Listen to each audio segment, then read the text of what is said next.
Assalamualaikum warahmatullahi wabarakatuh. Apa kabar kalian semua?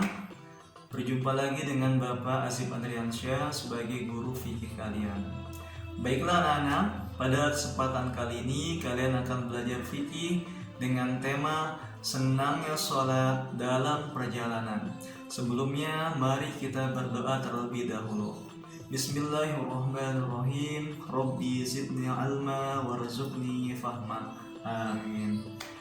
Anak-anakku sekalian yang Bapak cintai, jika kalian sedang bepergian jauh atau sedang dalam perjalanan, maka Allah Subhanahu wa Ta'ala memberikan keringanan atau rukhsah kepada kalian dalam mengerjakan ibadah sholat. Nah, keringanan yang Allah berikan kepada kita sebaiknya kita manfaatkan dengan baik, karena Allah Subhanahu wa Ta'ala menghendaki kemudahan dan tidak menghendaki kesulitan bagi kita di dalam menjalankan ibadah yang diperintahkannya. Anak-anakku sekalian, pada kesempatan kali ini kalian akan belajar tentang dua sholat yang biasa dilakukan oleh orang-orang yang sedang dalam perjalanan, yaitu sholat yang pertama sholat jama', yang kedua yaitu sholat qashar. Nah, sholat jama' artinya adalah sholat yang dikumpulkan. Maksudnya adalah mengumpulkan dua sholat fardu di dalam satu waktu. Jadi sholat jama' adalah mengumpulkan dua sholat fardu di dalam satu waktu. Nah, ada sholat yang bisa dijama', ada juga sholat yang tidak bisa. Sholat yang bisa dijama' atau dikumpulkan dalam satu waktu yaitu zuhur dan juga asar, lalu kemudian maghrib dan dengan isya. Adapun subuh tidak bisa dijama'. Nah, lalu kemudian sholat jama' ini ada dua macam. Yang pertama jama' takdim, yang kedua ada jama' takhir.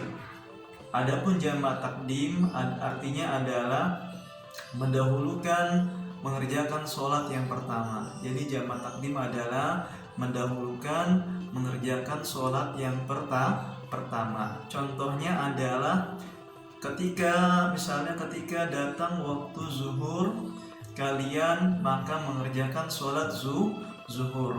Setelah selesai kalian mengerjakan sholat zuhur, kalian langsung mengerjakan sholat asar. Jadi mengerjakan sholat asar ini di waktu zuhur. Atau ketika datang sholat maghrib, waktu sholat maghrib telah datang, kalian mengerjakan sholat maghrib. Setelah selesai sholat maghrib, kalian mengerjakan sholat isya. Artinya kalian mengerjakan sholat isya ini di waktu maghrib. Ini adalah jama' takdim. Adapun jama' takhir artinya adalah mengerjakan sholat yang pertama di waktu yang kedua. Jadi jama' takhir adalah berniat mengerjakan sholat yang pertama di waktu yang kedua. Contohnya seperti apa? Misalnya kalian sedang dalam perjalanan jauh, kalian sedang berada di jalan tol yang sangat panjang, yang sulit apabila kalian ingin melaksanakan sholat.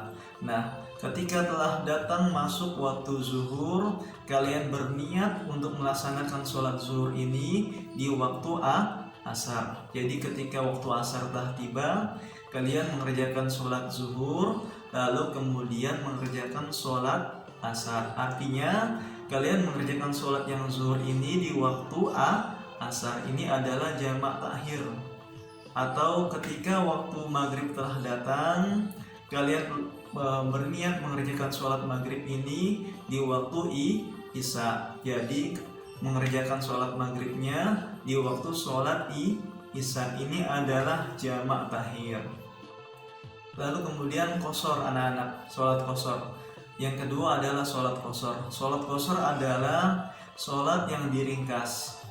Jadi sholat ini boleh diringkas ketika sedang dalam perjalanan jauh, dengan syarat yang pertama yaitu perjalanannya bukan dalam perjalanan maksiat atau perjalanan yang menjauhkan diri kita dari rahmat Allah Subhanahu wa ta'ala. Syarat yang kedua adalah perjalanannya sekurang-kurangnya 80 km. Jadi harus memenuhi dua syarat tersebut bila kalian ingin melakukan jamak dan juga qashar sholat. Jadi qashar ini anak-anak artinya adalah meringkas sholat yang 4 menjadi 2. Jadi selain sholat fardu yang jumlahnya 4 rakaat ini tidak bisa diqashar. Sholat fardu yang 4 rakaat apa saja? Sholat zuhur, lalu sholat asar, dan juga sholat isya. Adapun sholat subuh dan juga sholat maghrib tidak bisa diqashar atau tidak bisa diringkas. Nah, itu adalah berbagai kemudahan ketika kita sedang dalam perjalanan yang sangat jauh untuk mengerjakan ibadah sholat. Artinya dimanapun, kapanpun ketika telah masuk waktu sholat, kita diwajibkan untuk menunaikan kewajiban kita. Tidak ada alasan bagi kita untuk meninggalkan ibadah sholat.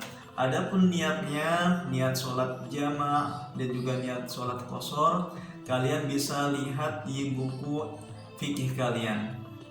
Demikian penjelasan dari Bapak, kurang lebihnya mohon maaf. Wassalamualaikum warahmatullahi wabarakatuh.